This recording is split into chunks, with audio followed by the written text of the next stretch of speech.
Bonsoir à tous, merci de nous retrouver sur TV Sud pour votre journal local. Dans les titres de cette édition, pas d'interruption pour les études sur le TGV Montpellier-Perpignan. Le ministre des Transports a reçu une délégation d'élus de la région hier. Le sénateur-maire de Nîmes porte plainte contre des gens du voyage. Hier soir, une centaine de caravanes a tenté de s'installer sur le terrain de la Bastide, une mission évangélique qui fait à présent étape à Poux. Et puis la transition énergétique en route à Alès, le pôle mécanique accueille les 4e rencontres internationales des voitures écologiques aujourd'hui et demain. Les études sur la ligne à grande vitesse entre Montpellier et Perpignan vont donc se poursuivre comme prévu. Le tronçon est visé par le rapport Duron, rendu la semaine dernière au gouvernement. Il fait partie des infrastructures dont la mise en suspens est préconisée pour raisons budgétaires. Mais hier, une délégation d'élus du Languedoc-Roussillon s'est rendue au ministère des Transports pour plaider la cause de la LGV. Les détails, Coralie Pierre et Adrien Linière. Une délégation du Languedoc-Roussillon de gauche et de droite main dans la main a rencontré Frédéric Cuvillier, le ministre des Transports, hier soir. Les élus très en colère face au report préconisé à 2030, voire après, des travaux du tronçon de la ligne à grande vitesse Montpellier-Perpignan. Argument principal avancé, la création de ce tronçon desservira près de 25 millions d'habitants entre Lyon et Barcelone. C'est vital pour le désengorgement économique et puis pour avoir d'autres ambitions également.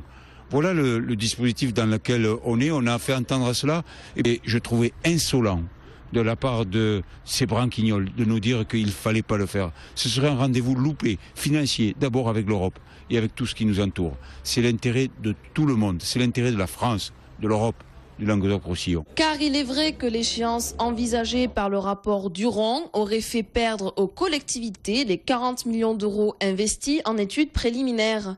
Le gouvernement s'est voulu rassurant, il n'y aura aucune rupture dans la procédure engagée. Nous attendons avec une certaine confiance la décision politique qui sera annoncée. Mais elle n'est certainement pas dans l'ordre de timing qui avait été évoqué après 2030, etc. On ne peut pas être de l'optimisme béat, mais disons que les éléments qu'on a apportés, les réponses qu'on a entendues également sont des réponses de réalisme. Si les élus sont optimistes, le feu vert définitif ne devrait être donné que le 9 juillet prochain par le Premier ministre. En attendant, les études en cours vont se poursuivre et en cas d'acceptation, le chantier d'envergure européenne de près de 8 milliards d'euros permettra de faire la liaison ferroviaire entre Amsterdam et Barcelone.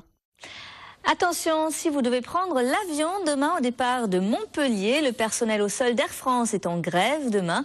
Des perturbations sont à prévoir sur les lignes à destination et en provenance de Paris, Lille, Lyon, Nantes et Strasbourg, desservis par Air France et sa filiale HOP. L'aéroport de Fréjorgues recommande aux voyageurs de se rapprocher de leur compagnie aérienne.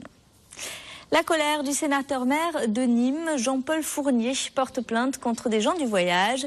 Hier soir, plus d'une centaine de caravanes ont tenté de s'installer sur le terrain de la Bastide. Les forces de l'ordre sont intervenues. Et ce matin, cette mission évangélique s'est implantée sur le terrain de la Pinède à Poux. Écoutez.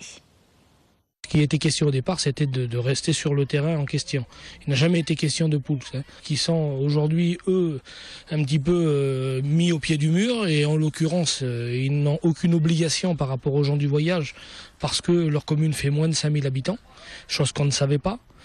On a occupé le terrain parce que le terrain était ouvert et ça nous a semblé facile d'accès. Il était 20 h le soir. On avait des enfants et des personnes âgées qui étaient sur la route depuis 8 h du matin. Donc on s'est retrouvé là un petit peu par obligation. C'était ce qui nous semblait le plus simple.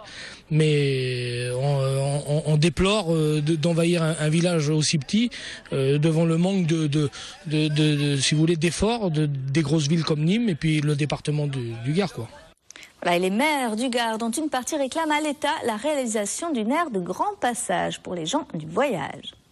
À Montpellier, le squat de la rue du Guesclin a été évacué ce matin. Ce bâtiment du centre-ville était occupé par 60 ressortissants érythréens et somaliens dans des conditions jugées insalubres et surtout dangereuses par les autorités. Écoutez.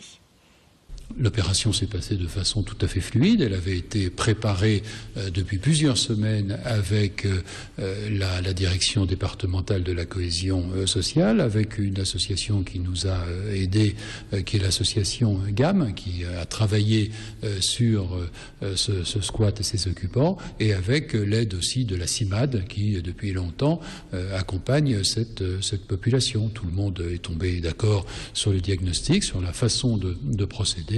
Et ces jeunes gens étaient prévenus à l'avance.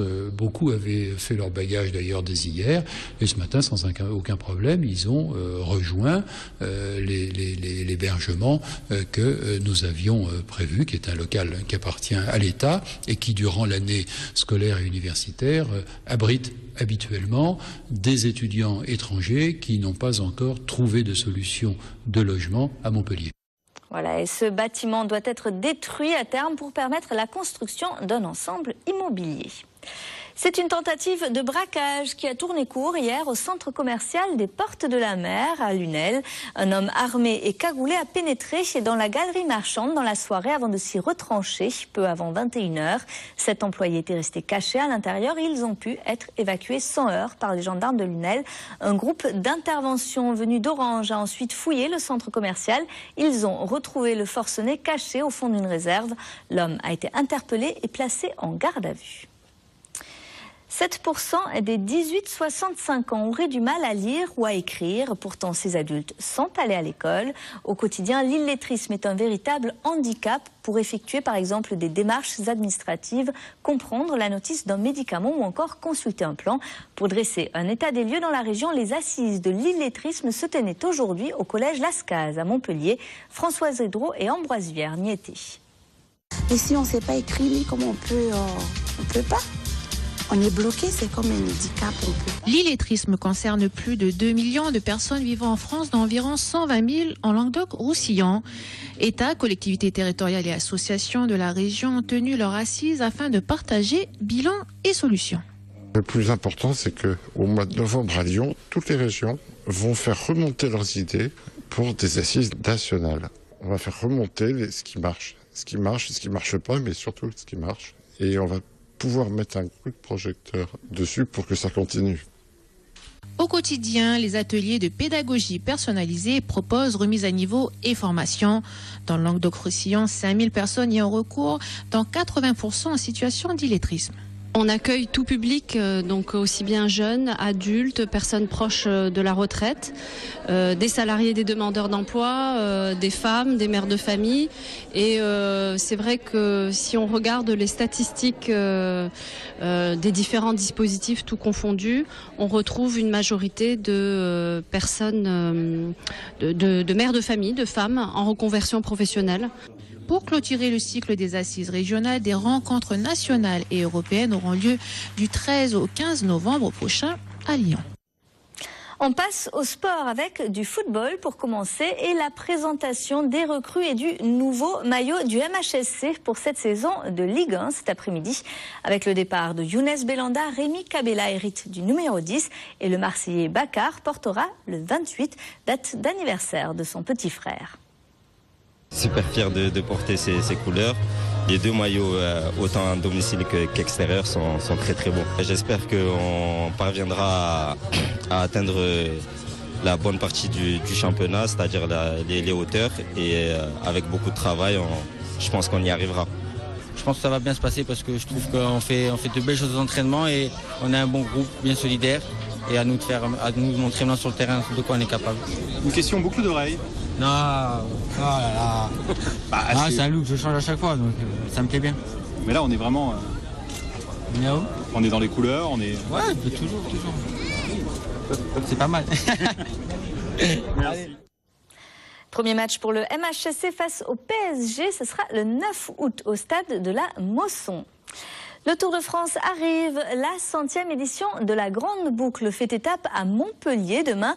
Mais avant, elle traverse le Gard, de Beaucaire à Émargues en passant par Vauvert. Arrivée prévue à 17h au stade Yves du Manoir. Attention, la circulation sera très perturbé toute l'après-midi sur le parcours des coureurs. Les avenues Albert Dubout, avenue de la Liberté et la rue de la Vanière seront notamment très fermées pendant toute l'après-midi. Eux aussi font le Tour de France, mais avec un jour d'avance. Et pour le plaisir, c'est l'idée du Tour de Fête, une initiative de l'ex-directeur du quotidien Le Monde, Éric Fotorino. Lui et 23 jeunes cyclistes amateurs ont enfourché leur vélo et effectuent toutes les étapes du Tour, 24 heures avant les professionnels et 100% sans dopage. Un peloton sous le signe de la diversité. Disons, il y en a l'essentiel, ils ont entre 19, 20 et 25 ans. Et il y a 2 jeunes femmes qui ont 30 et 37, une qui vient de la Guadeloupe. Toutes les origines géographiques, en gros, de la France, justement de l'outre-mer. Origines aussi sociales. Il y a des jeunes qui viennent qui sont dans des milieux plus favorisés que d'autres, bien sûr. Et puis des jeunes franco-marocains, franco-algériens, franco-kurdes, franco-espagnols. Et puis des jeunes qui sont chauffeurs-livreurs ou agents d'entretien, et d'autres qui sont conseillers chez Ernst & Young ou qui ont des masters de géographie. Donc voilà, c'est la France dans tous ces mélanges. Voilà, le Tour de Fête qui arrivera donc à Paris à la veille de l'arrivée du Tour de France. Au pôle mécanique d'Alès, les 4e rencontres internationales des voitures écologiques se sont ouvertes ce matin. L'occasion de faire le point sur les technologies vertes. Grands constructeurs automobiles et petits entrepreneurs présentent ici leurs innovations. Rencontre avec ces entrepreneurs qui mettent l'écologie au cœur de leur démarche. Stéphanie Humann. On se met au vert au pôle mécanique d'Alès. Pendant 2 jours, les véhicules peu polluants sont mis à l'honneur. Concept du stop and start, moteur hybride, tout électrique, les constructeurs font la lumière sur ces équipements. On a quelque chose qui permet de produire de l'électricité. On a notre petite centrale à l'avant de la voiture en fait qui permet d'aller plus loin quand on n'a plus de batterie. En fait, c'est ça le principe. En utilisant toujours du carburant, mais vu qu'on l'utilise pas pour pousser la voiture, on a une voiture qui émet beaucoup moins de CO2 qu'un véhicule thermique, donc avec moteur thermique classique. Du prototype de citadine avec son système de moteur dans les roues au bolide chromé, une gamme très large de produits pour rouler écolo. Dans cette approche globale de la mobilité électrique, nous avons intégré la mobilité douce avec des vélos électriques, les panneaux photovoltaïques pour recharger les vélos et les voitures dans une approche écologique de la source d'énergie, et nos bornes de recharge avec possibilité de contrôle d'accès, de gestion, de paiement, voire de fidélisation client au niveau des stationnements dans les supermarchés par exemple. Avec un coût de revient d'1,50 € au 100 km, le tout électrique présente un avantage financier en plus d'être écologique. L'écologie, un sujet qui touche particulièrement le prince Albert de Monaco, présent pour l'occasion. À Montpellier, parmi les artistes qui postulent pour habiller la future ligne 5 du tramway, Hervé Di Rosa. Et l'artiste sétois n'en serait pas à son coup d'essai. Tout au long de l'année scolaire, il a accompagné les écoliers d'Aubagne pour créer la robe du futur tramway de la ville. En fin de semaine dernière, ils ont découvert tous ensemble le fruit de leur travail. Reportage Ali Martiniki pour la chaîne Marseille. Ils y travaillent depuis des mois. Les écoliers aubagnais viennent pour la première fois découvrir le résultat de leur contribution à la conception de la robe du futur tramway. Nous avons travaillé pour essayer de donner des idées à Hervé Di Rosa avec des histoires. Ce qui est intéressant, c'est de se dire que petits aubagnais, ils vont voir après vraiment ce que c'est le tramway, ils vont monter dedans, ils vont l'utiliser, ils vont pouvoir en parler à leurs enfants, dire mais moi j'ai travaillé à l'époque et j'ai vu Hervé Di Rosa, celui qui a décoré le tramway d'Aubagne. C'est un artiste qui a été désigné pour habiller le tram. Hervé Di Rosa se réjouit de cet élan participatif. C'est même pour lui l'occasion de sensibiliser les enfants à l'histoire de l'art contemporain. Moi, c'est pas du tout dans l'esprit de faire des enfants des artistes. Ça, c'est vraiment la bêtise totale.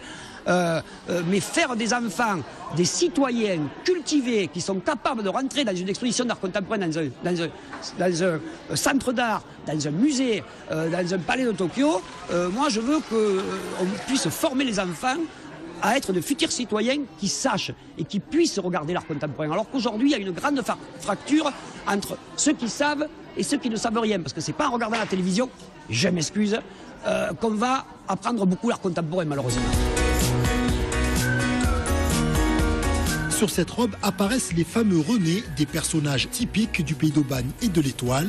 Pour les designers de la société Alstom, l'habillage a dû répondre à quelques ajustements techniques. Sur la forme très carrée de la baie vitrée, elle est complètement oubliée parce qu'il y a des personnages qui viennent par-dessus. Comme si le tramway déplaçait déjà donc tout un tas de personnages.